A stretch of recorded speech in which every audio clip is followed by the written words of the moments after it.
How to find ARV in under 2 minutes.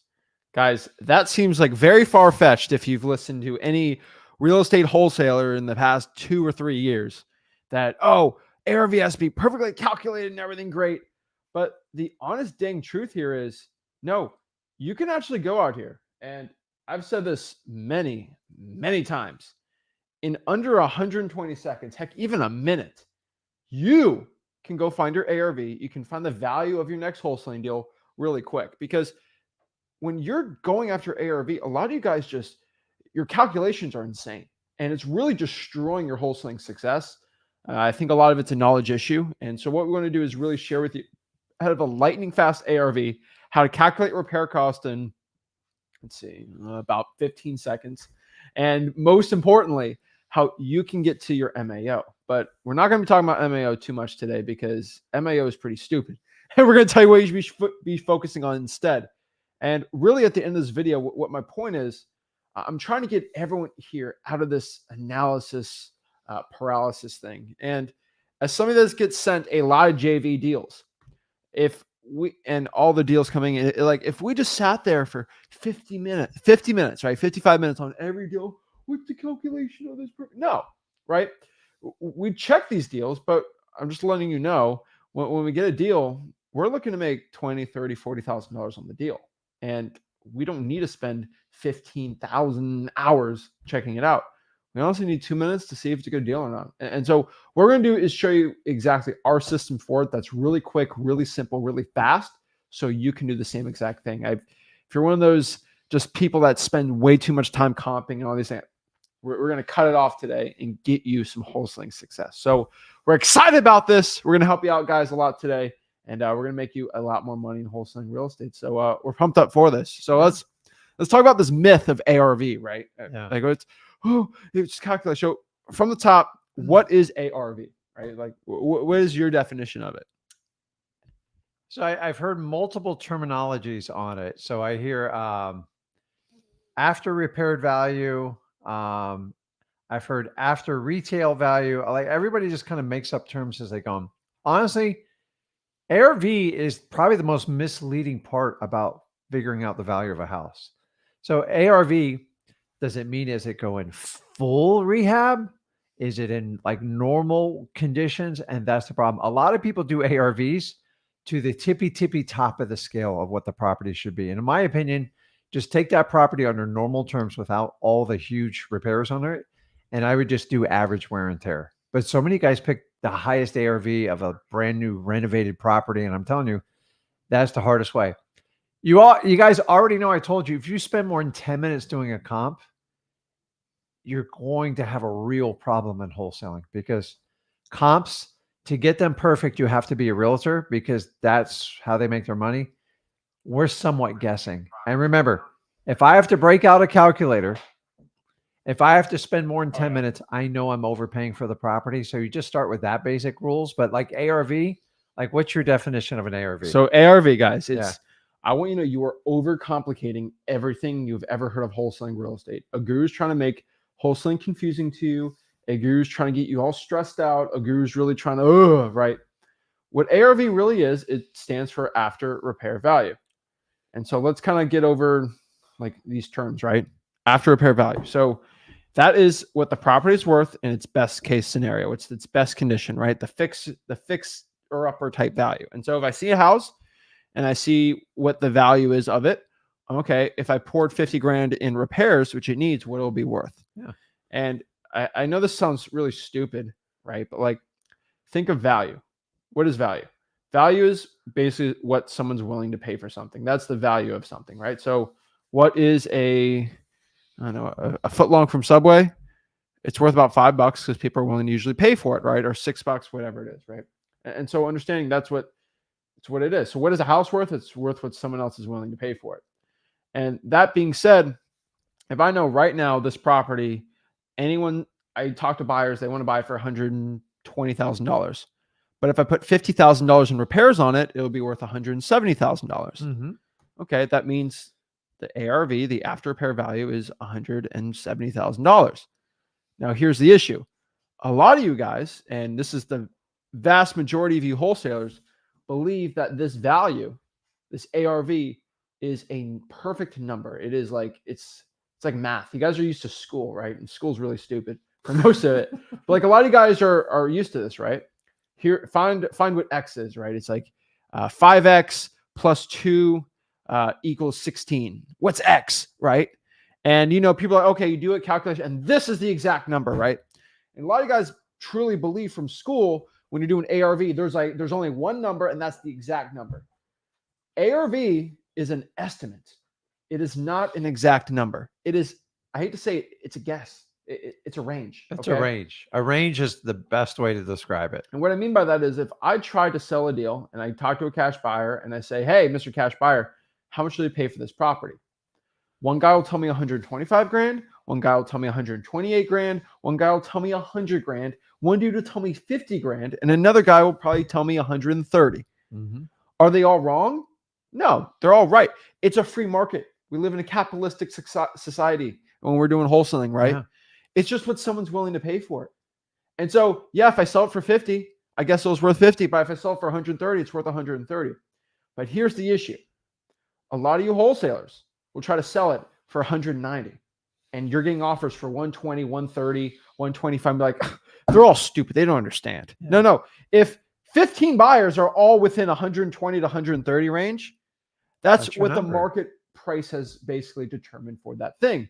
If you try to sell a vehicle, right? Let's say a 2020 Toyota Camry, they're going to sell between 15 and 20 grand, right?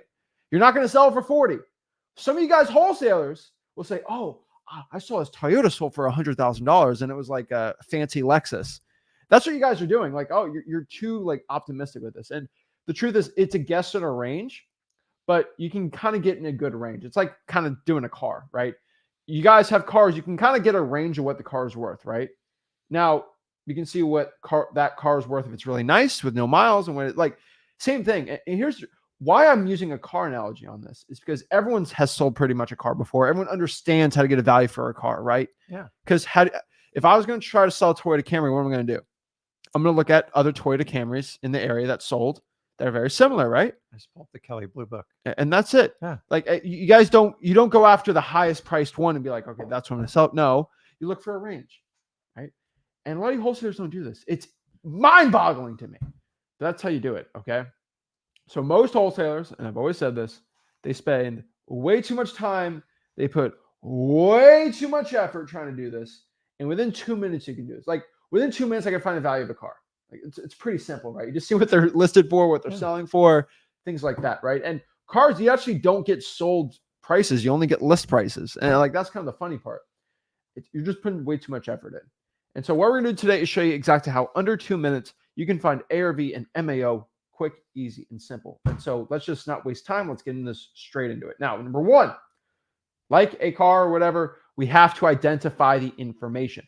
And what I mean by this, right? We have a subject property. Hey, I want to sell this house. Okay. Well, let's look up the property, right? Now we have to identify the information. This is stupid simple, but a lot of you guys skip this part. And I think it's actually ridiculous you guys actually skip this part. But like, let's think about this for a second. When I look at a house, I need to know what the bed and baths are. We're not guessing things. Okay. Now this is one thing very important. Oh, it's a 5.3. Right. I get some of these. It's 1,000 square feet and it's 5 bedrooms, 5 baths. Okay. That's like a rat maze. And so what some wholesalers do is, okay, let's look at other 5 bedrooms. Yeah. Oh, it's 1.4 million. It's no, it's really a 2-1 and the guy created more bedrooms in the property. Right.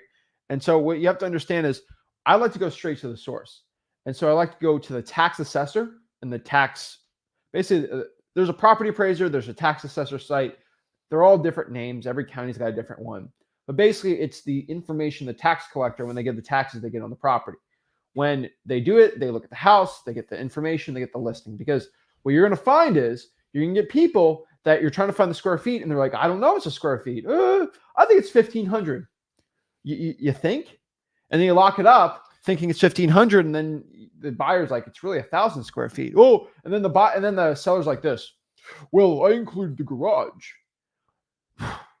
So like, let's go to the next one. So bed and bathrooms. How many bedrooms? How many bathrooms? Simple as that.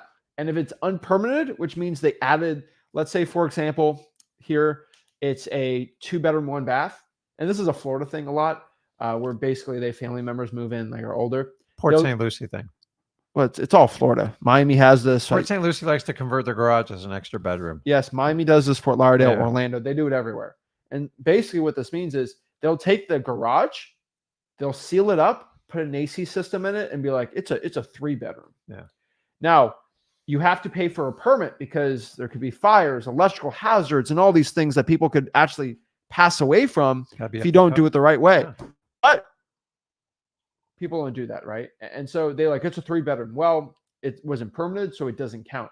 And what you have to understand is, yes, that property does have 3 bedrooms technically if it got permitted, but it's also a property without a garage now. And so you plus an extra bedroom, but you minus off the garage. And so it's a neutral, okay? It's like 5 plus 1 is equal to 6, minus 1 is 5. Yeah. It's still 5.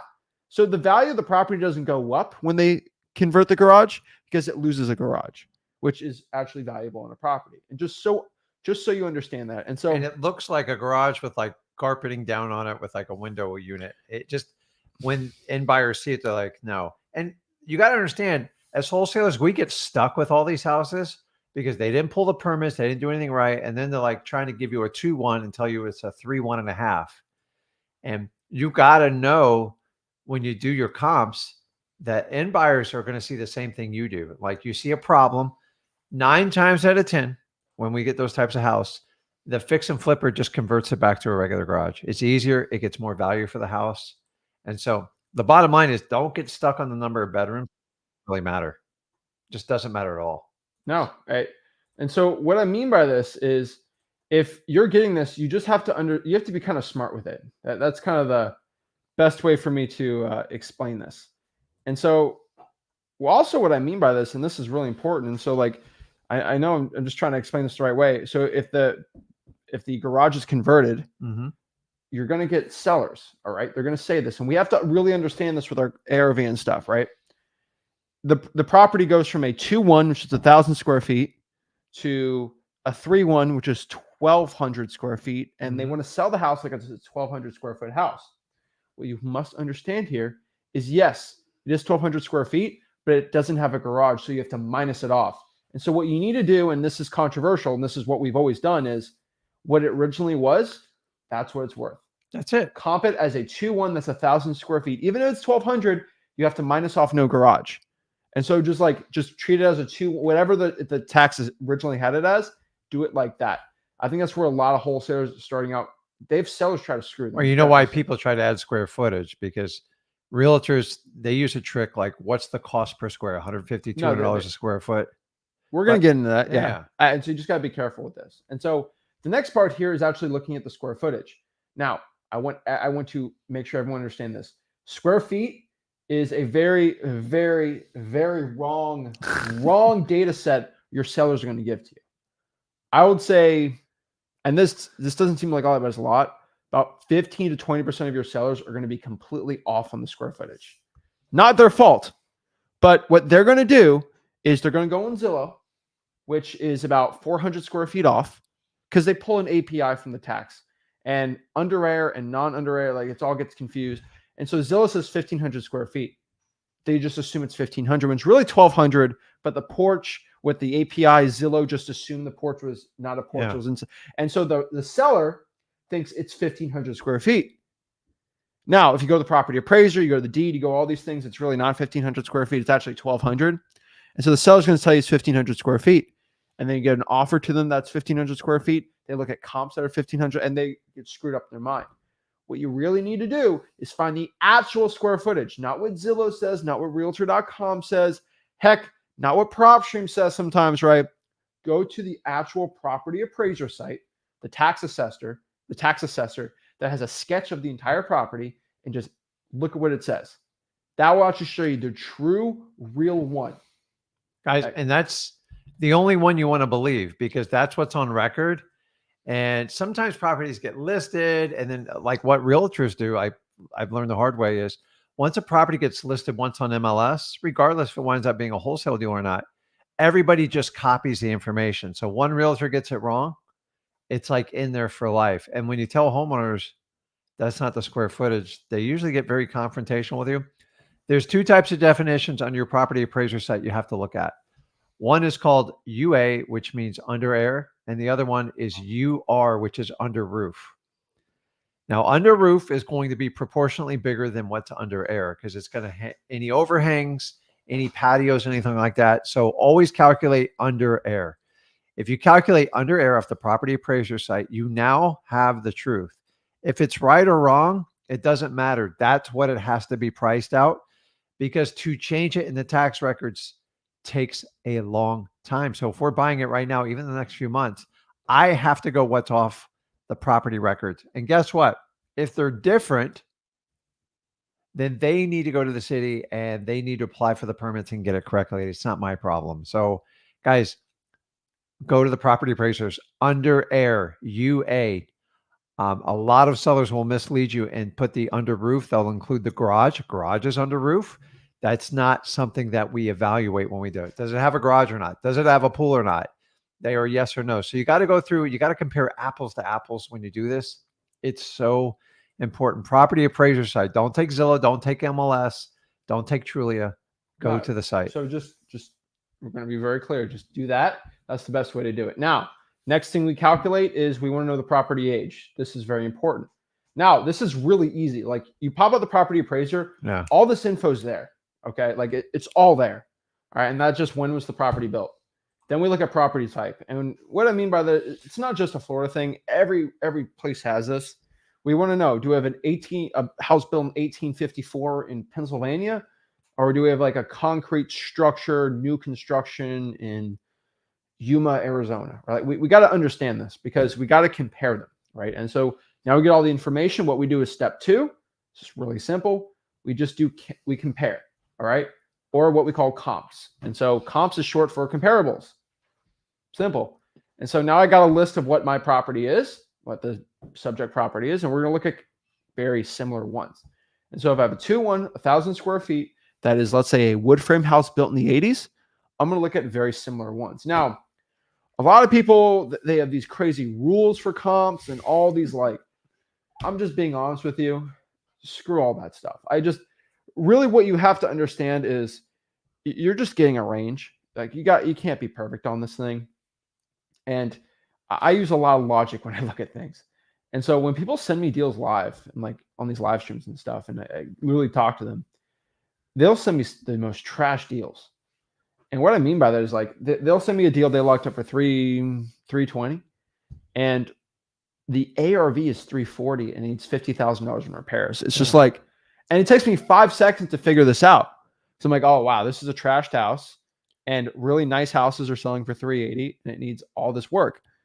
This is a terrible deal. And so like, I can do these things 2, 3, 4 minutes, like no problem. And under 2 minutes, like if it's in a market that I know, under 2 minutes. Now, if it's in a market like you send me a deal in San Diego, it's going to take me like 3 or 4 extra minutes just because I'm not used to that market. But like if it's a market I'm used to, under 2 minutes, especially for you guys doing, it's simple. Comparison. That's all we do. And so how do I find comps? If you got no money, I would say, and this is just humbly my opinion, you got no cash, Zillow is going to be your best option. When I was starting out wholesaling real estate 7+ years ago, there's no fancy prop stream softwares. There might have been prop stream. I didn't have the money for it. I just went on Zillow. Went to realtor.com, right? Like nothing fancy, okay? And they have really good solds. Now, you might be in a state that is a non-disclosure state, which we'll show at the end of this, where no, this information's not there. And you might need to use a service like listria.com or zacdata.com that actually has MLS data and access. DMZac.com's got that info too, and you can find it from there too. And so like if you're in a non-disclosure state, you can use PropStream, zacdata.com. But basically what a non-disclosure state is, it's a state that doesn't disclose the sold price, which is kind of weird. Now, I'm all for non-government intervention and stuff, but like you kind of have to know that because you have to see if your tax assessor is actually wrong or not, right? It's public information, but the deeds are public, but they don't disclose it. It's only on the MLS, which is stupid. But if you're a non-disclosure state, that's going to be Alaska, Idaho, Kansas, Some counties in Missouri, Mississippi, Louisiana, Wyoming, Utah, Texas.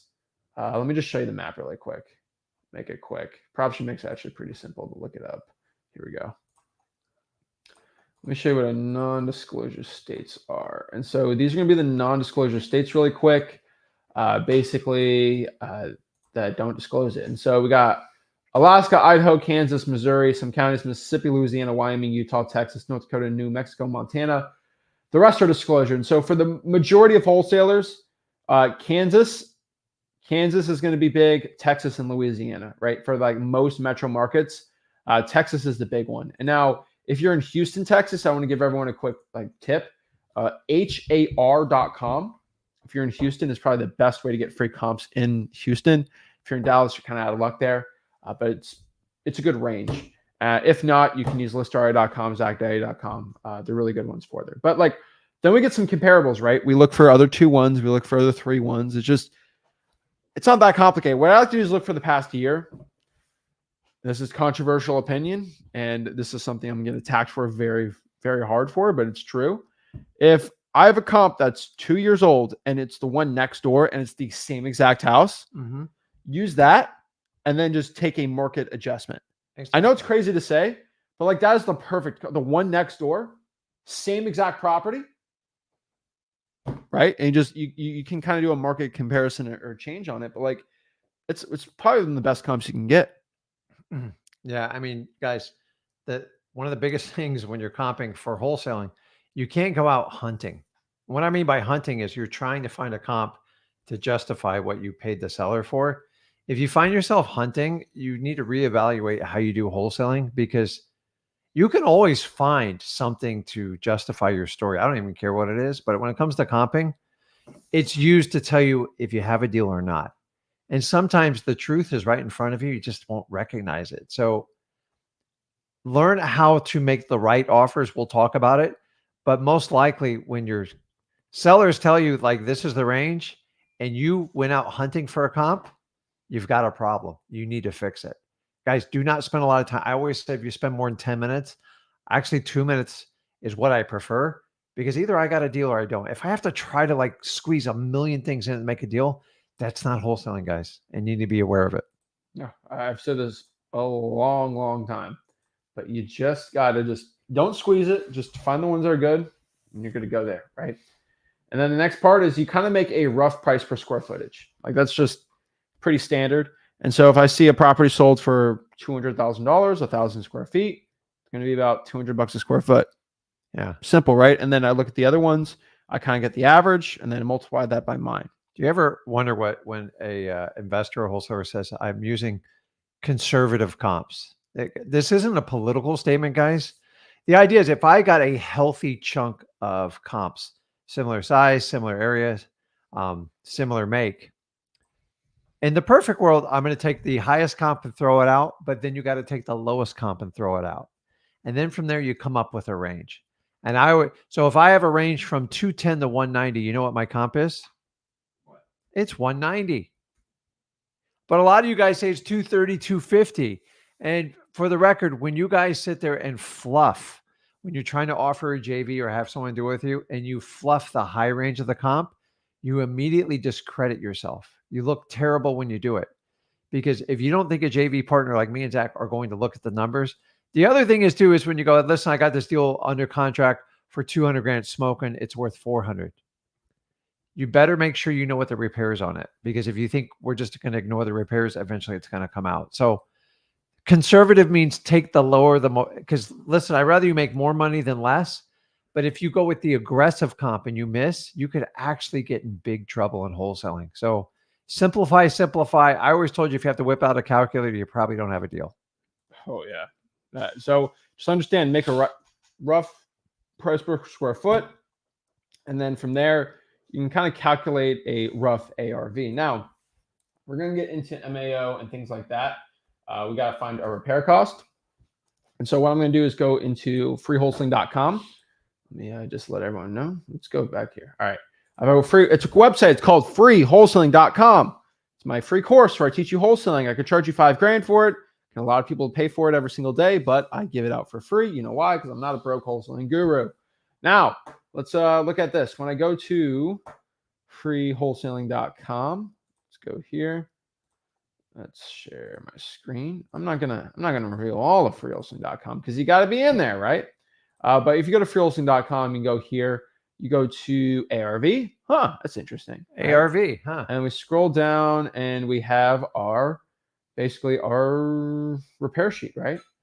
And so, like, I mean, for example, here, I have a whole breakdown of this where I'm sharing exactly how to do the repair costs, right? And I only pull up properties that are on the good side, bad side, but like, here's the repair cost sheet. Actually, can I just open a new tab?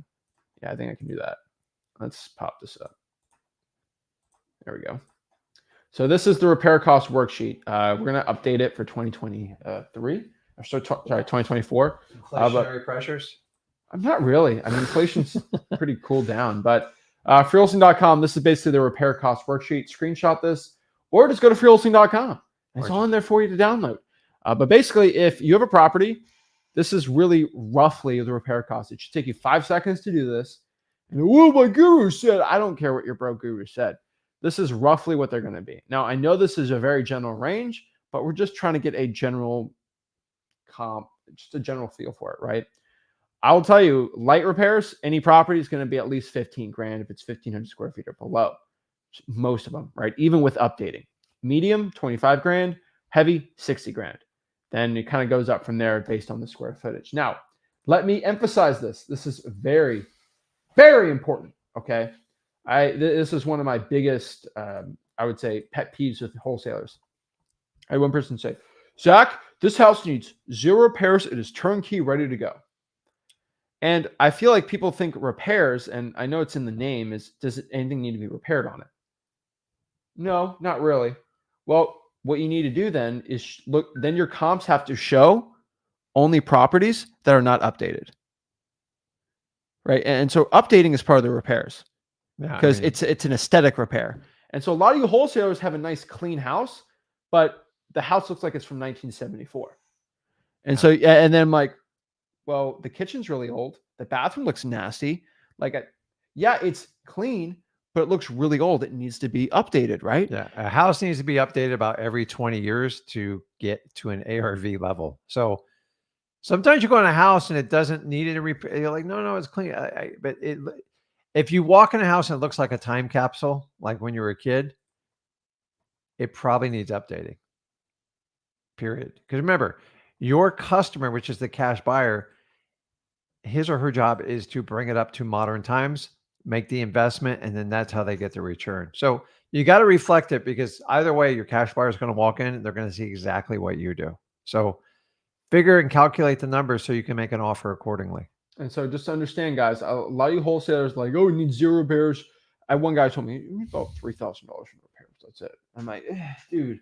3,000, yeah. Dude, I don't know a house that only needs 3 grand unless it's brand new. If the house is older than 2 years, 3 grand is a joke. Okay. And just so understanding this, we gotta repairs. There's always going to be repairs. I hate to tell you this. All right. And the truth is a lot of you guys have this mindset in your mind and I don't blame you for it, but you are very optimistic. You want in your heart the house that you locked up for 100 grand to be worth 300,000 and make 200 grand, right? Everyone wants that. But what you need to do is find the reality, okay? Find the reality. So you guys are going to go, oh, well, you know what? I'm going to make the repair cost a little less than it really is. I'm going to we're going to make find the really good comps. I see some comps that are showing that I'm only going to make 10. No, we're going to skew it. The cash buyer, he's going to look at my comps. He ain't going to do it himself. And he's going to be like, wow, I can pay Zach 70 grand, right? And I'm going to no, guys. Cash buyers don't do that, guys. They do their homework. And honestly, if you think you're fooling someone, you're only fooling yourself. Get it right, get it under contract at the right price, and leave some money so a cash buyer can make money. But if he has to outdate it, you understand, like these people sometimes spend 6 to 12 months every waking day, 7 days a week fixing up these properties. We're getting in and out as wholesaler because we're smart. Yeah. And that's what you need to do. But like when you pick the highest comp and the lowest repair, you just waste your own time. Mm-hmm. The only person you're fooling is yourself. Money is smart. Cash buyers are going to see they're going to see more than you ever do. and they're still going to negotiate. But like when you don't give them the accurate numbers, it's problematic. No, but basically what I mean by this is you're not going to go out here and find what makes you feel good. You have to find the true reality of the property. And a lot of you guys are so distant from the reality of the house. It's bad. I see a lot of wholesaling gurus out here that tell you to do 70% of the ARV. And that's really a terrible way to do things because buyers are willing to pay way more than that. It's not 1942 anymore. Okay. It's not 1988. A lot of your wholesaling gurus stopped wholesaling in 2004. And so what I mean by this is you have to get the updated stuff that's actually working now. And so a lot of, I see gurus are saying it's ARV times 70% minus repairs, minus your wholesale. Don't even start on the wholesale fee because the wholesale fee thing upsets me because I'm minimum 40 grand. No, I've done $1,000 deals. I don't care. I've done $500 deals and I've done $100,000+ deals. Every deal is different. But what I'm trying to let you guys know is you have to find the reality of the situation. You have to, like I've said before, remove your emotion from this because your emotion wants you to make the most for it, right? Logically, what are similar properties going for? All right. Because you might find the $40,000 Toyota Camry, like, that's what my house is worth. And that's what you do. And then you get stuck on that number. And then the cash buyer's like, you're stupid, man. Yeah.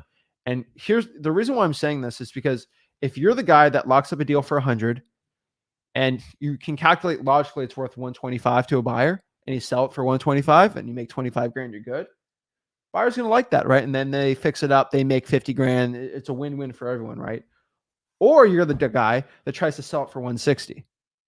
And then every buyer, you send him like 15 of those deals. He's like, okay, this Rick guy, he's the boy that cried wolf. He always sends me terrible deals. I'm going to lose my butt on every deal that Rick sends me. Guess what happens when you get the really, really good wholesaling deal? Oh my God, this is a great deal for you. I didn't want to look at like, you're just going to screw me. You're not going to make me like, he's the boy that cried wolf. Or, okay, wow, Rick. Oh, I've actually made some money with Rick. Wow. He sends me good deals. When he sends me a deal, I'm actually going to look at it. Yeah. Guys, a lot of you guys are the boy that cried wolf. And if you have 15 good buyers and you screw all of them in the beginning, try to send them just really crappy, bad, trash deals, your buyers are not even going to care what you do. It's literally the boy that cried wolf in wholesaling. And so what I mean by this is if you start skewing your numbers the wrong way because of your emotions, no buyer's going to take you seriously. You're only tricking yourself.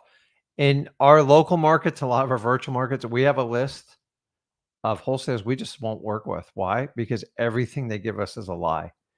And they just ruin their reputations. Even if Zach says, even if they got a good deal, like we don't want to do it because we don't know what we're dealing with. So you just waste a lot of time and energy. And like we always preach, if you just do stuff the right way up front, you'll actually get more traction. You'll make more money. But trying to trick people and fool them and just fooling yourself. You can't be doing this, guys. And the reason why I'm doing this is because when I get sent these JV deals, man, like you guys expect me to do something magic. And so you get a deal locked up for 100 and it ain't worth a penny over 90 grand. And you're like, it's worth this. It's not. And so what I'm telling you guys, you just got to really get your numbers. And I feel like that's one thing these gurus are really bad at because they're stuck in like 1940s math. I don't know why, but like it just, they don't know it really. So when you actually sell wholesaling deals around the country and not just one market, you understand that ARV minus repairs, like it's and so I'm going to teach you what my MAO formula is because the next step here is calculate MAO. Now, let me say this again, and for the gurus in the back watching this, because they all watch my stuff, MAO is your max allowable offer. That's the most you should offer. That is your break-even point. And so you want to be below MAO. So if MAO is 100, I lock it up for 40, I make 60 grand profit. Pretty simple, right? Mm-hmm. And now, what is MAO? MAO is what a cash buyer is willing to pay for. That is basically what it is. So when I ask you guys on a live stream, what's a cash buyer going to pay you on this? That's what MAO is, but like I'm just being to the point. And remember, this is simple math, okay? If Sally buys an apple from the store for $1 and Fred wants to buy it for $2, I make $1 profit. And so if Fred can only give her 50 cents for the apple, she should not be buying that apple for $1. She would lose money. Correct. And so what I say is, hey, Johnny, what did you get the property under contract for? Okay, what is Sally willing to pay for it? That's less than what you have under contract for. Not good. Easy, right? Simple. And so you guys really overcomplicate things. Oh, you got the perfect numbers. It's simple. And so what is someone willing to pay? So what is the house worth again? What somebody else is willing to pay for it, right? Mm-hmm. Okay. So let's kind of get this here. What is ARV again? ARV is after repair value. It is what the house is worth when you fix it up. It looks nice. Think of HGTV. The way I look at ARV, and this is kind of a controversial statement, I look at a house and I say, what would I have to do to this house for my sister or my mom to be okay living in it? And what I mean by that is we make a lot of money. And so our family's used to, nice house, right? Updated, clean, right? Like things like that, right? And so, I love my mom, but like she wants a nice place to live, right? She wants a nice place to live. And so like there's a raggedy carpet and it's not updated. She ain't going to want to live there, right? She wants a nice kitchen, right? So like, and so what I mean by that is, okay, to get it to like the standards that like she'd want, like I have to do this, and like think of HGTV, like think of all these like fancy house flipping shows, right? That's what it is. And so that is ARV. So if I fix up the house and do all it would be worth about $200,000. All right. And now usually these deals are 300-400, right? But like, let's do 200. Okay. And so this house I've calculated needs about 50 grand in repairs, flooring, AC, all these things. It's a median repair, right? Okay. Needs 50 grand. That means if I bought the house, let's understand this, for 100, let's say if I bought the house for $150,000, I put $50,000 in repairs, it would be worth about $200,000, which here's the problem. I'm just going to break even, make $0 on this deal. That's a terrible deal for me, right? I'm a cash buyer. I want to buy it, put 50 grand and make a profit. And so cash buyers want a discount on the deal. And that basically means is, what is ARV minus repairs? So let's deconstruct this. And no guru ever does this. ARV, after repair value, right? So let's get rid of the after repair. All right, let's get rid of the repairs. What is, when you take AR out of ARV, what does that equal? V. Yeah, just the value. So ARV, get rid of ARV, value. And so what that means is, what is the house worth right now? That's what that's what ARV minus repairs is. ARV minus repairs, you just take the AR out of the V. That is what the value is right now. What I mean by value is, what's value? What somebody is willing to pay for it. That is what it is. And so a cash buyer is willing to pay ARV minus repairs. That is what, not a cash buyer, what the market's willing to pay. So if a house is 200 grand ARV and needs 50 grand in repairs, it's worth about 150 grand right now, right? Here's the cool part. If you throw the property on the market, you'll probably get offers for 150 all day, every day. But you got realtors, you got fees, you got all this stuff. Now a cash buyer would probably, he knows the value is 150 grand. But considering he has to put 50 grand in it, he wants to make a profit, he's got to put the work in it, he's going to want a discount. He wants below the value of the house? Yes. Yeah. So what we do as wholesalers, you got to do the work, is we put the property under contract for a deep discount. So let's say this is the value. We put it for a deep discount, and then we sell it to a cash buyer for a discount. And then the in between is what we make. We are the deep. Yes. And then the discount, the service level discount goes to the buyer. And what that means is buyers like to buy for a discount, but we get a deeper discount and then we sell it to them. And so because every buyer wants a discount because they want to make a profit. Duh. And so we look at ARV minus repairs. That's the value of the house. And then we just take a discount off of that and then just sell it to the buyer, right? And what you have to understand is your guru says it's ARV. Okay, what the house is worth in its best day. Discount off of that. And then you take the repairs. What? And then you take your whole, what are you talking about? Like, and so how actual the real world works, not guru land, right? Because guru land is like, people, you know what? My coaching program is worth $20,000. It is worth $20,000 to hear from me. No. They're a little crazy in the head. And so how do they believe this stuff? I don't understand it. But ARV minus repairs, and they multiply that by the discounted rate. And so depending on the value of the house, there's different discounts. And I know I've been just saying things. I'm a visual guy, so I need to see visuals too. You go here. This is my ARV formula. Pretty simple, pretty easy. let's get rid of this part on here, right here. And so this is it. ARV minus repairs. So if a house has an ARV below 120 grand, Memphis, Macon, Georgia, yes, it is about ARV minus repairs multiplied by 70%. That is exactly to a T what the property's MAO is, what a buyer is willing to pay for it. Okay? Simple. Easy, simple as that, right? Now, if it's about 120, 200, about 80%, 83 at 200 to 275, then 85% of 300K plus, right? And we're going, I don't believe you. Well, when we sell deals for the ARVs 500,000, 600,000, 50% discount, still $70,000, $80,000 in profit. Like they love that stuff. They eat that stuff up for dinner. Okay. Like, are you kidding me? And so we basically just do the calculations for that. About 85% is the most. Then you get multi-millions. It might be 86. Like it's crazy, but it is completely true. And so do not do this stupid ARV, then take a discount off of that minus, because it's insane to me, because repairs and ARV go together. It's literally in the word ARV, repair. You have to take the repair out of it. That's how I'm able to sell my deals and make big profits for that, right? And so just letting you know, screw your wholesaling guru. They're broke. They're stupid. They don't know what they're talking about. I can't stand them. I'm just saying that is what it really is. And so if you want to be guru trained, you're going to get guru results. And this is the one thing I've said before, and everyone don't like me ranting about guru sometimes, but it's true. If you do guru things, you get guru results. What I mean by that is, if you're really off by your numbers and you sell to a buyer, they're going to be like, okay, this dude's stupid. He doesn't know what he's talking about. And then you're going to be the boy that cried wolf. Simple. And the reason why I do this too is this is the formula we teach our people for underwriting. We teach people like all over that work for us and everything. You know why? I'm saying this like nicely for you guys. Like, I'm thinking about like new wholesalers too. It's so simple that an idiot can do it.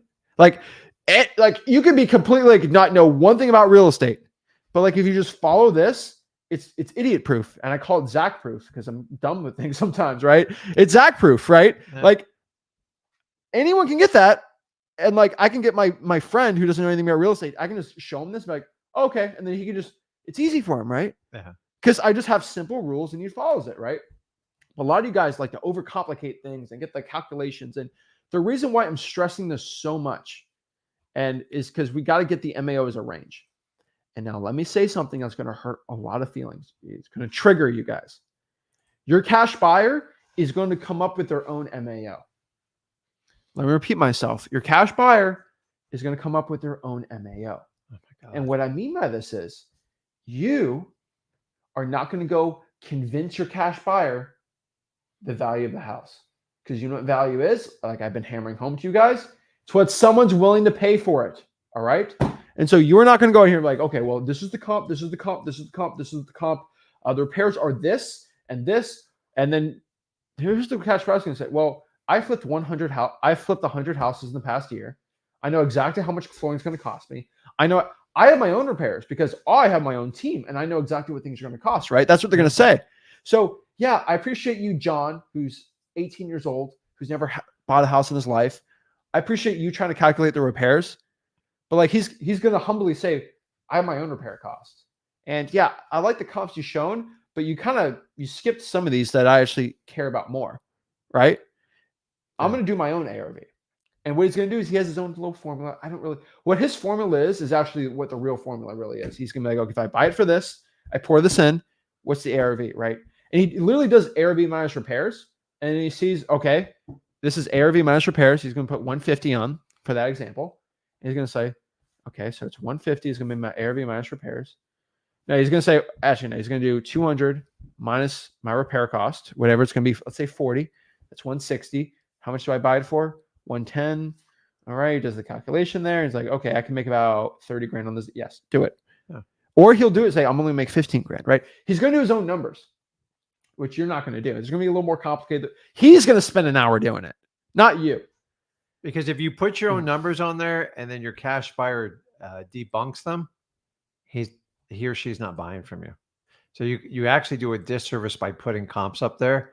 The comps will always speak by themselves. If you show them or not, the only comp I would ever put on if I was like technically trying to prove value is maybe the house 2 doors down. Like if it's in that block and it's the exact same one, then you point them. But if you keep pointing them and your comps and you're reaching, you're hunting, like we talked about earlier, it will blow up in your face. We're not realtors, guys. Cash buyers are going to figure out what their MAO is, and they're not going to pay past that. I don't care what you throw up there on a comp or your repairs. And then the standard repairs with wholesale, he's 10 to 15. It's if you're just doing the guessing thing, just use words like it needs a cosmetic repair.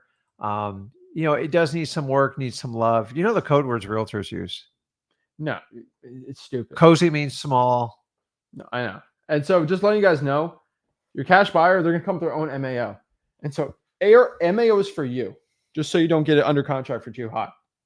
Now, I want to repeat myself. You will not convince them.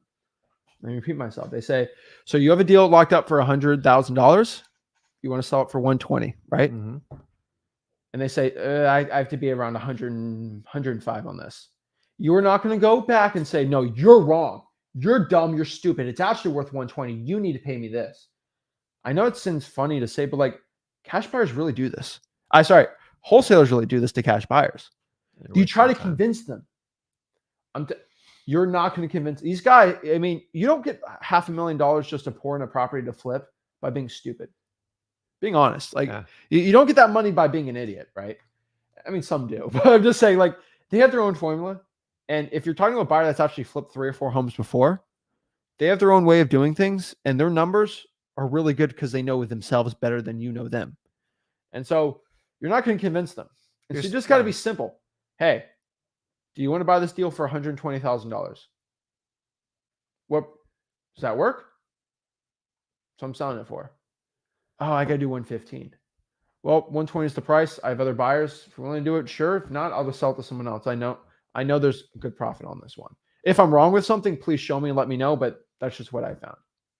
And you can do it respectfully. And they're like, well, no, I can do 120, sure. And boom, you're good to go. Now, you have to understand, and there is a flip side to this, okay? Cash buyers will, and I will say this is not a if you're a guy that's going to make $100,000, which I know most people, guys or gals watching this are going to do this in 2024, right? You will be screwed by a buyer. And what I mean by this is you are going to have the opposite of the boy that cried wolf. You're going to try to sell a deal for 120 and the buyer's like, I have to buy this thing for 70. And you're like, I can't do that. I guess I have a bad deal. And you only talk to one buyer. Yeah, that's really bad information. That's bad. And so what I mean by this is you want a value is what someone's willing to pay for it. So if that guy's not willing to pay for it, see what other people are. So what I like to do is I like to talk to a multitude of buyers and get a mean average, right? So yes, there's like I said before, if a deal's worth $125,000, there's going to be with $125,000, there's going to be people that are wanting to buy it for 70. There's going to be people wanting to buy it for 50. There's going to be people that are going to want to buy it for 120, 130. And then like you see, 30 buyers want to buy it between 120, 130, and 2 want to buy it below 50 grand. Does that mean the house worth under 50 grand? No.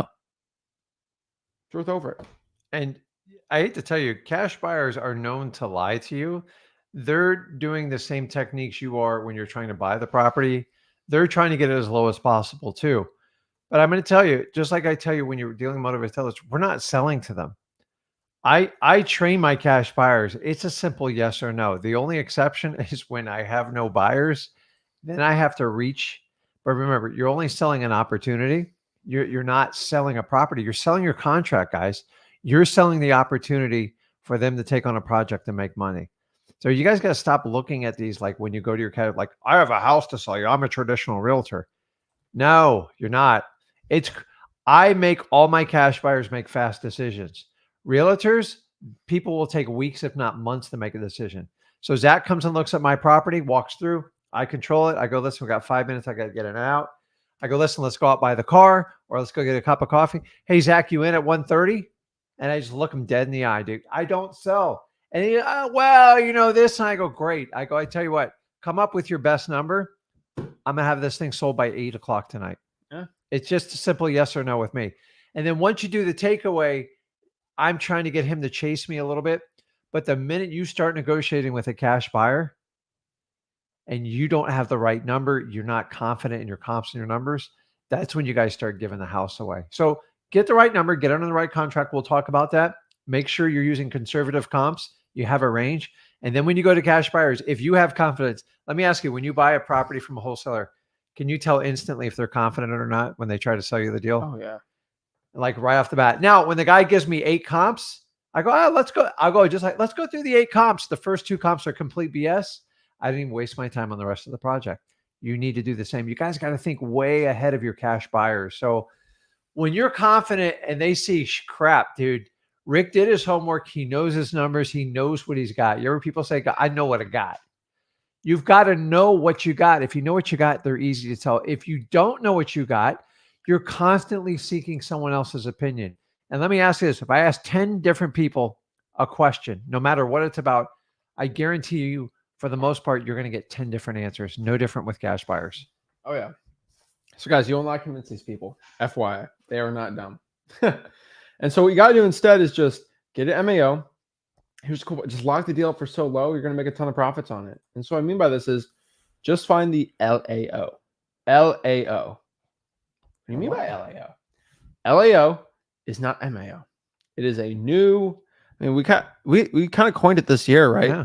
Every other guru talks about MAO. So what we do in Flip with Rick is we talk about LAO. What is LAO?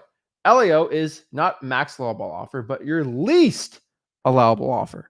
What that means is that is the least you can offer a seller without them kicking you out of the house. Simple as that. That's it. But there's a technique to it. There's a technique to it. You can't do it if you're not going to build amazing rapport and try to create conversations, try to create a relationship. So if you're one of these guys that goes in like, what's the least amount you'll take for your house? And if I paid all cash, can you do better? That's the lines I was taught. And honestly, they semi-worked back in the day. But as we've evolved, we're basically asking the same question. We're just asking it nicer. Oh, yeah. So calculate LAO. And now here's the biggest question. How do I calculate LAO? LAO is simple. It's 70% of MAO. I make it simple, make it easy. So if you deal locked up for 100, offer 70 off the bat. Think about this, guys. If you have a range, this is your MAO and this is your LAO. If I offer your most wholesalers' tendencies, and I've been doing this over 20 years. I know you guys like a book because I used to do it too, is I don't want to get rejected because God, I grew up in an environment where getting no was terrible. So what do? If the property is worth 200, you immediately go to like 179.5. And then what do you do when the seller says no? You're like, you're screwed. You're already at the MAO. There's nowhere to go. And guess what that seller does? Here's your MAO. Here's the seller. The seller starts to move away from you. Higher. Now, if I reset it and I do an LAO, one of the things how I found this out through trial and error is I handicap myself. So whatever I offered, I just minus off 40 to 50 grand. Now, prices were a lot cheaper back then. And that way, because why? I learned they just give me a response and give me the answer. So if I go to it, if this is my MAO and that's my LAO, if I do the LAO, I know they're not going to be overly happy about it. But what do? I've now set the parameters for the expectations. I'm not chasing you all the way over here. And I'm looking to see if they'll come over a little bit. So the minute they go, 100 grand, Rick, are you nuts? We have started what we call negotiations. Or you can do it the other way is, I'll offer you 179.5. No. I know I told you 200 initially, but it's 205 now because I know you really want the property.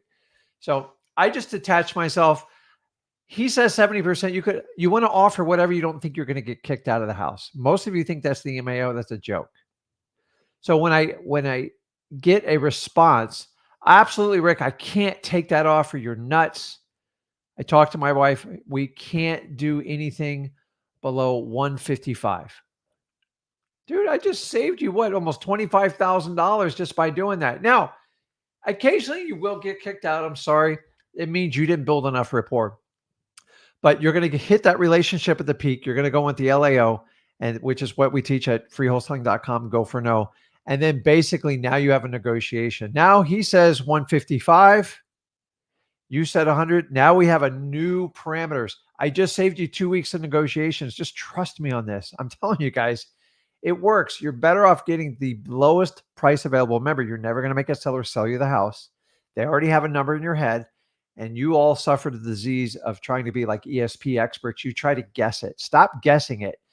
Get the person to give you the unconscious, their real unconscious. Would you agree 95% of sellers all have a number in their head when you go talk? And whoever speaks first loses. Dude, just do it the opposite. I love with the ROS postcard people like, you can't give the price. That breaks all the rules of wholesaling. I go, So instead of me say, Zach, what's the least amount you would take for this house? I simply go in with an LAO. And basically I look for a response. And he goes, no. Once he has a response, now we have this thing called a negotiation. Most of you never even get the negotiation. You get an MAO and it's a no. And you're like, what? And then you call us, what do we do? I go, you're going to have to start all over.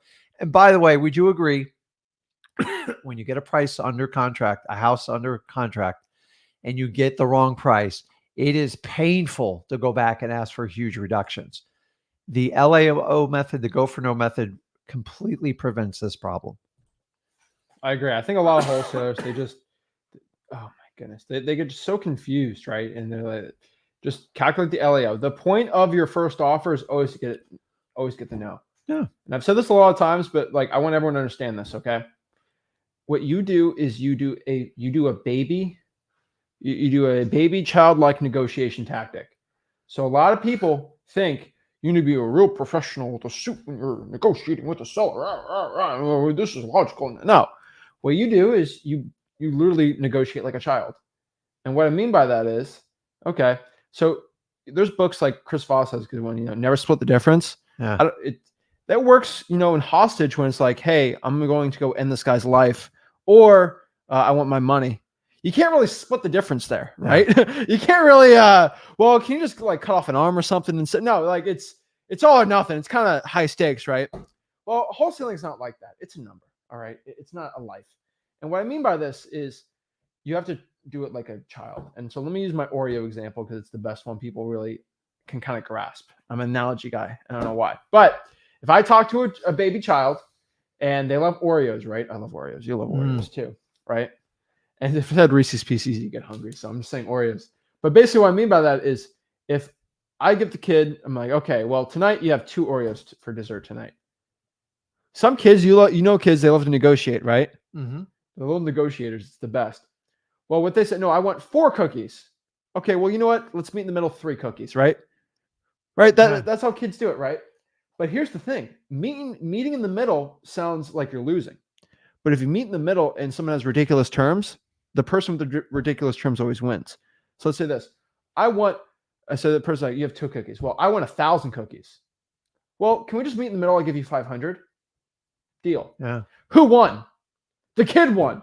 His demands were so ridiculous. Even meeting in the middle was crazy, right? And so what I mean by that is, for you wholesaling, if you have such a low offer and the seller meets you in the middle, you still make 40, 50 grand. That's why that technique, it works really well.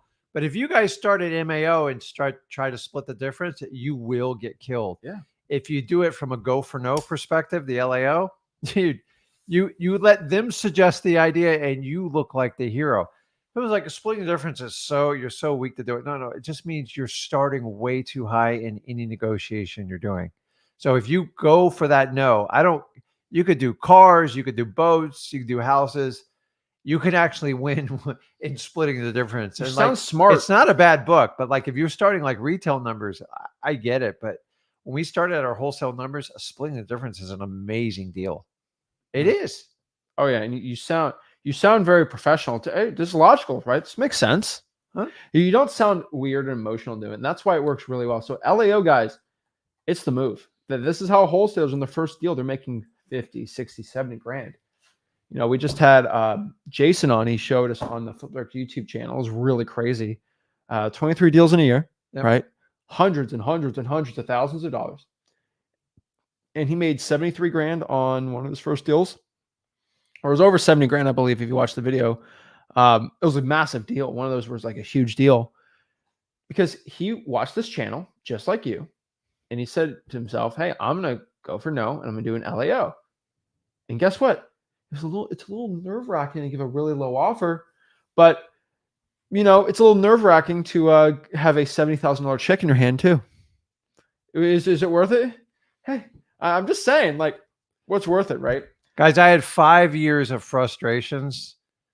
That's how we do the LA and the go for no method, because especially as a newbie, you're like, why can't you use that tactic? It's more powerful than even the newer you are, because it prevents you from making massive mistakes. Trying to appease the seller like you're a realtor, you're not, you're a wholesaler. And so many of you guys are just playing realtor. And so many of these companies have popped up where all we do is focus on dispo. Go get your real estate license. Honestly, if you can do that, just go get your real estate license. You want to be a wholesaler, listen to this. You use the LAO, the go for no method.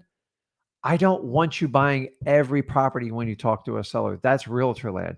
They list it. Your job is to find the most motivated ones, get the best deal possible, and we create a win-win situation. At the end of the day, you can't make them sell your house. So you can satisfy their needs.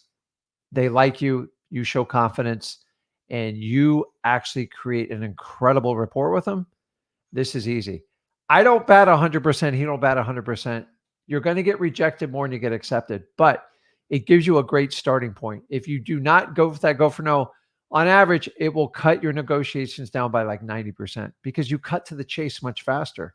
But you got to build it up. So many guys walk in the door. What's the least price you'll take? Like, it's ridiculous. And so, yeah, it's just a number. You're transactional. We're not transactional. If you want to be transactional, just go in and be aggressive. If you want to build rapport and get the lowest number, invest time, get a relationship, and then use the go for no. Exactly. And so everyone's asking, like, well, how do I give an offer without the seller being mad at me, right? There's ways. There's the good cop, bad cop method. There is the volume method. There's all these different methods, right? Scrunchy face. Scrunchy face. But if you want to learn them, I don't have another hour to drop that off. But if you go to freewholesaling.com or free wholesaling course, we show you to do it. The reason is it's the best way to learn it. It's fast, easy. You can watch it at 4 a.m. I don't have live streams at 4 a.m. So you can just go do it whenever you want, right? Yep. Literally, you pay me $5,000 to make you a course. This is literally what I do.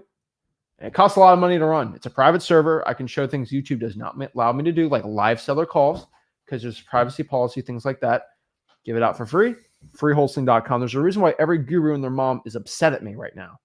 I've had gurus' wives DM me to tell me to stop what I'm doing because their husband is losing money and they can't. And it's just getting harder for them to afford things anymore, right? Yep. It's sad. But you go to freewholesaling.com. Gurus are going to keep DMing me. The gurus' wives will keep DMing me, and I'll start making a lot more money. And I know it's controversial every time I say that, but it's true. I've shown you've seen it. My DMs, gurus' wives have DM me, right? And do they DM me nice things or mean things? It's not very nice. It's not very nice. And so, gurus, get your wives out of my DMs, especially during Christmas. Don't want them, trust me. But yeah, I'm telling you guys, freewholesaling.com. The reason why these gurus are feeling the pressure is because it's working. I mean, that was a close call. Yeah, it was. It's working, and the people are getting results, and no one, I repeat, no one needs to pay $10,000 to learn how to wholesale. Absolutely for free. Go to freewholesaling.com and teach you how to do it. So let's answer some questions and see how I can help you guys out. So love all this. So FYI, William, there's no more sign-ins anymore for freewholesaling.com. There's just a link. You pop it in there and there's no signing anymore. We've had so many people, it's all in there. And so just FYI for everyone, it's easy. You literally just go to freewholesaling.com and you just click the button and you're in. It's pretty simple. Let's see here. All right. So Tyrell says, can you guys explain how to do the same in a rural area with not many comps? That's a great question. If there's not many comps in an area, we like a method called cash flow comps, right? Mm-hmm. And maybe it's called the 1% rule, whatever it is. But basically, find out what the property will rent out for rent, and then divide that by 1% or multiply that by 100. Pretty simple. You just got to see what the property is going to produce in cash and calculate what the net it would produce over a 12-month period and divide it by the purchase price or the cap rate you want.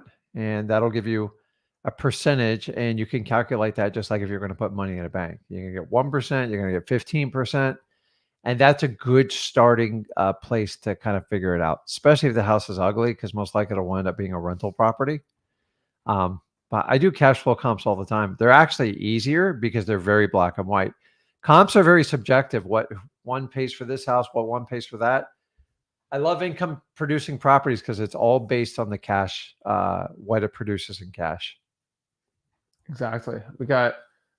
This is terrible. If you give the price first, it's game over. No, it's not game over. Yeah. Oh, Mark. When I made $100,000 in my first wholesaling, on my first $100,000 deal, I gave the price first. It was so low, Yeah. I was able to make $100K. I guess it's game over. I made $100K on that $100,000 on that deal. So, Mark, the problem with that's old school thinking. Some guru told you that. So let me ask you: if they don't give a price and you won't give a price, what are you going to do? You're probably going to guess it, so you can get a yes, and you're going to get a bad contract, and you're going to go through this ridiculous 4 to 6 week process, and you're going to wind up right back here. The problem is, to the point, if they will give, not many motivated sellers just come out and go, I need to sell it for 50 grand. You have to go through, you have to learn about the property. You got to do a quick underwriting. And then more importantly, you got to learn about the seller. And do they have enough motivation to work with a wholesaler like me? A lot of times they don't.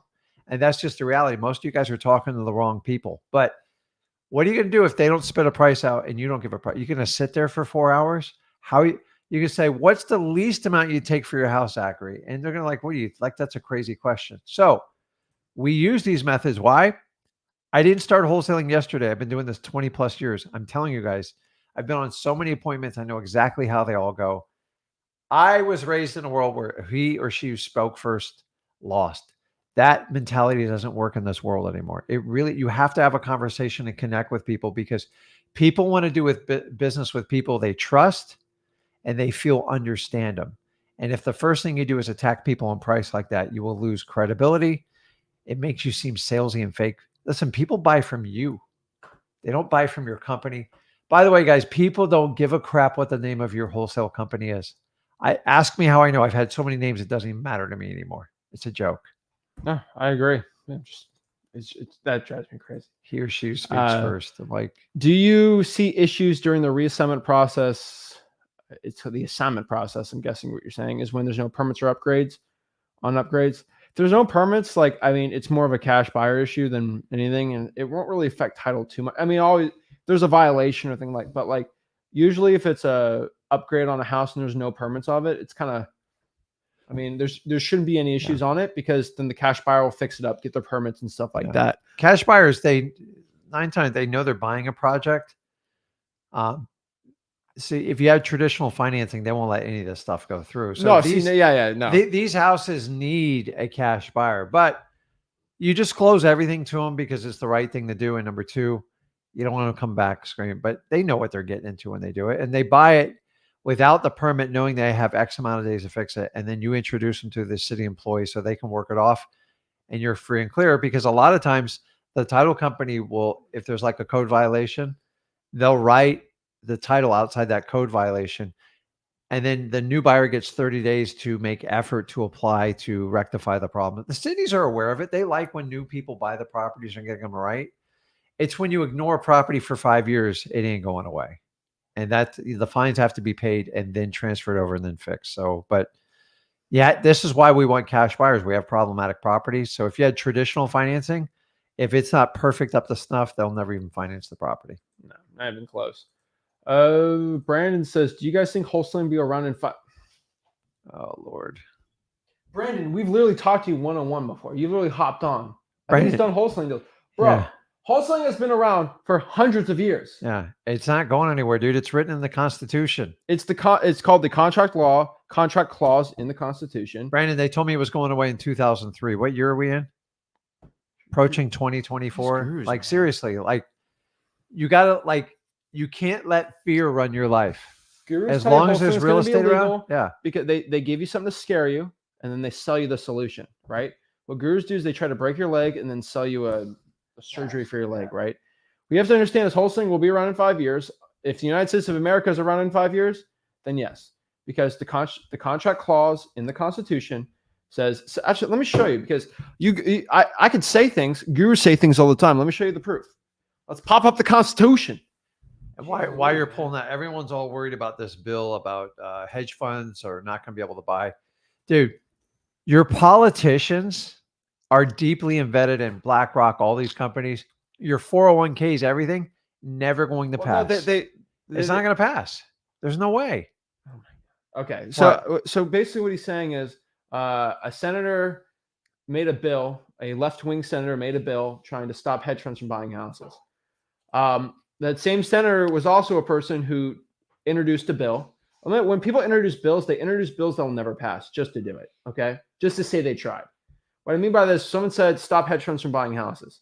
First of all, they'll never pass in the House because the House will never allow that. On top of that, too, that will go against the Constitution, which basically the Supreme Court, who is very conservative, will cut that down too. Now, on top of this, too, and we understand this, the same person introduced a bill to ban jet travel in the United States of America for climate change.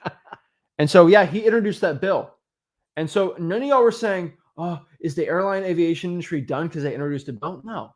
It got denied. It didn't even pass to a vote because the leaders like, we're going to look stupid if this thing gets. So, yeah, no, that thing will die out like every other one. What they guy in Maryland he introduced a bill to ban wholesaling in Maryland. Every guru said, they're banning it. It's happening. And they said, let me buy my course. And then guess what happened? It failed to vote because it was against the Constitution. Duh. And so literally, if people introduce, so basically, let's see. Let me go pop it up here. Let me explain this. Contract clause. All right, let's go to, all right here. Oh, remind me later. Let's go to the Cornell Law Library. All right, here's the Cornell Law Library, FYI. Article 1, Section 10, Clause 1.5 of the Constitution. Article 1, Section 10, Clause 1 of the Constitution clearly states, no state, okay? This is the federal government. Let's make this bigger for everyone to understand this. Why wholesaling is not going to be illegal, okay? No state shall enter into any treaty, alliance, confederation, grant letters of marque or appraisal, make money, emit bills of credit, or make anything but gold and silver coin a tender in payment of debts. Pass any bill. So no state is allowed to pass a bill or a law impairing the obligation of contracts, grant, or title of nobility. The obligation of contracts, and basically what they're saying here is the forced operative statute, but we're the abstract law were passed above clause. This is all legal jargon, judicial decisions, whoever, constitutional rights. And so we have a right to form contracts. And so you can basically go off of basically how any of this, but it's basically just allows you to write contracts. And so what it does is there's no law, okay, that can be passed in the United States of America federally. So no state can do it because the federal supersedes it to stop citizens from forming and being obligated to contracts. What I mean by this is they can't make a law saying, oh, you're not obligated to any of the contracts you write anymore. You can't form contracts anymore. No, you can't do that.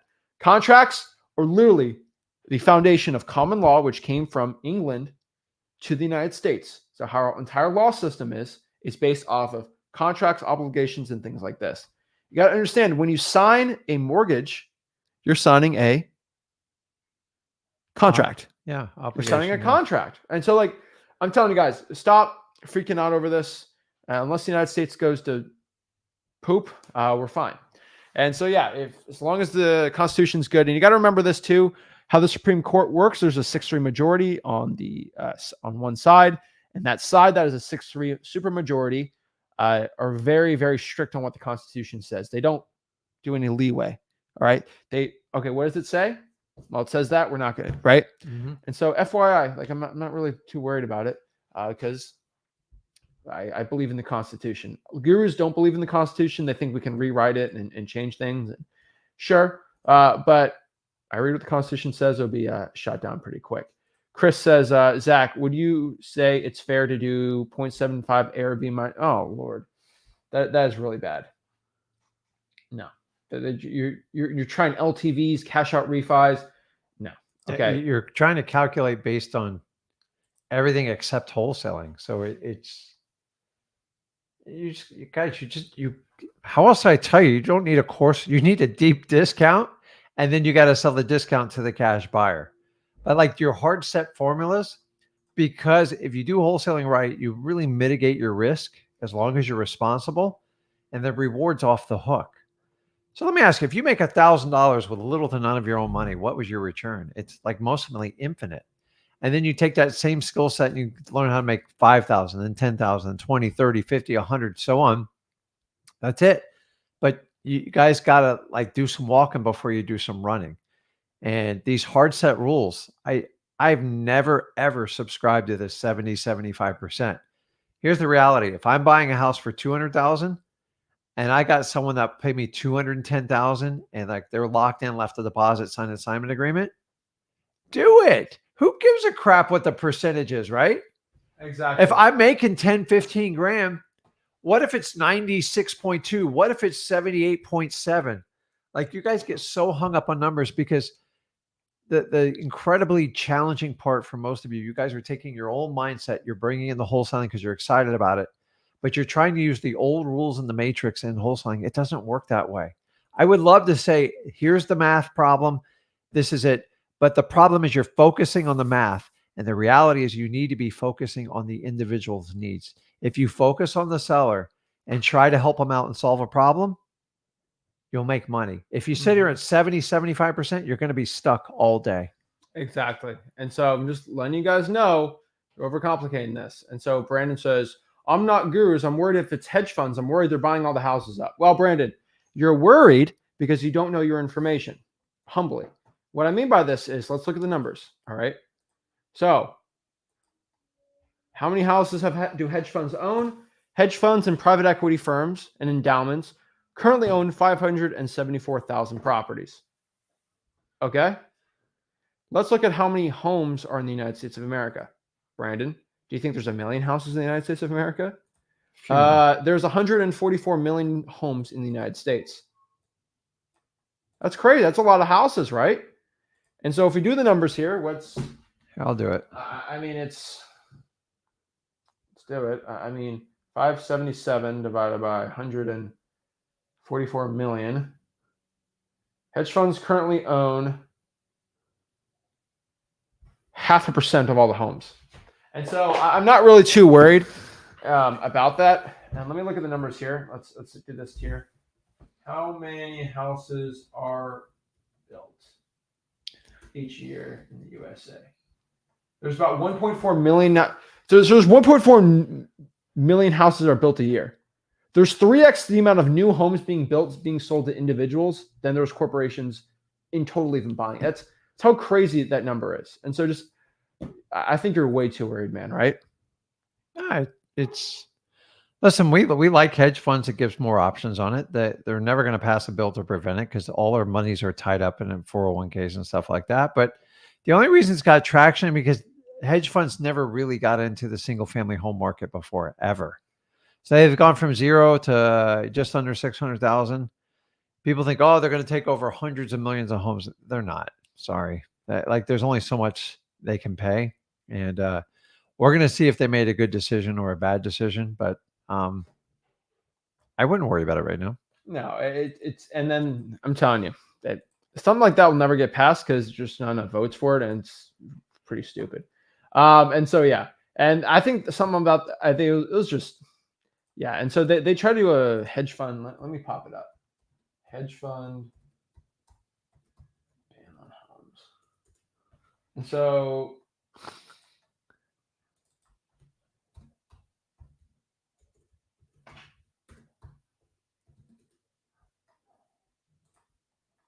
basically what it says here, and we'll do this really quick, is it one of these like private things?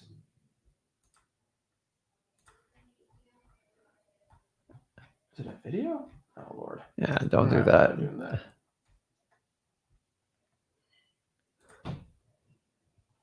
All right. It seems unworkable. The 50 million threshold for hedge funds is by breaking up funds. So I think it's stopping people from buying up to 50 million. Well, it's a part of it. They have to divest their investments over a 10-year period. Yeah. And so basically saying Well, remember, guys, once the government starts dictating who can buy what, we would have massive problems. There's no way. I mean, we can't even stop foreign nationals from buying whatever they want in the United States. Why are you going to ban like legitimate companies in the US that actually have funds? And here's the problem. Homeowners want it. They want to be paid top dollar. So purchasing single family homes, blah, blah, blah, blah, blah. Owned more than as of June. 574,000 houses are owned. Let's see here. Blah, blah, blah. Ban hedge funds from owning single family homes and require them to sell at least 10% of their total amount. Subject hedge funds to a $50,000 per family home per year tax. I mean, guys, this is just like this is $50,000 per house tax per year. Wow, guys. From everything I've said, they're banned from owning any houses. Imposes a 50% tax on the fair market value of any future house bought. Yeah. Ensure the tax. If this passes, we give the government the ability to dictate who buys what for how much and what the tax is, everything on it.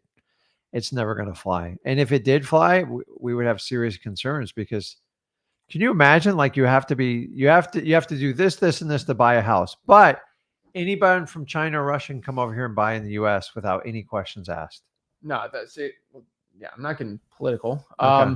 But like all I'm saying is that's never going to pass because those are the same people that want to ban jet fuel and air flight, and that didn't pass, and they're just doing their own little stupid thing there.